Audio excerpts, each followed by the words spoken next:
Hello বন্ধুরা, আজ সকাল সকাল বেরিয়ে পড়েছি। আজ ছিল রামনবমী। আজ এই রামনবমীর উদ্দেশ্যে আজ একটু মন্দিরে যাব।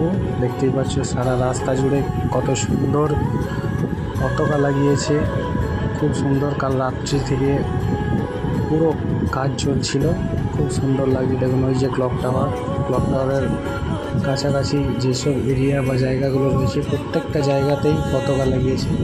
দেখো দারুণ লাগছে, পুরো খুব সুন্দর একটা লাগছে। এটা নতুন যে পোল রয়েছে সেই পোলের দুপাশে দু সাইডে এরকম লাগিয়েছে। এই যে সর্বশেষে আমাদের রাম এবং তার মন্দিরের চারিপাশটা দেখুন কীভাবে মানুষেরা কাজকর্ম করছে। খুব সুন্দর একটা পরিষ্কার পরিচ্ছন্নভাবে কাজ করে চলেছে। এই যে বাঁধাবাঁধি থেকে শুরু করে ডেকোরেশনের কাজ, কেউ মালা গাঁথছে, অনেক দাদা এরিয়া রয়েছে যারা মালা গাঁথা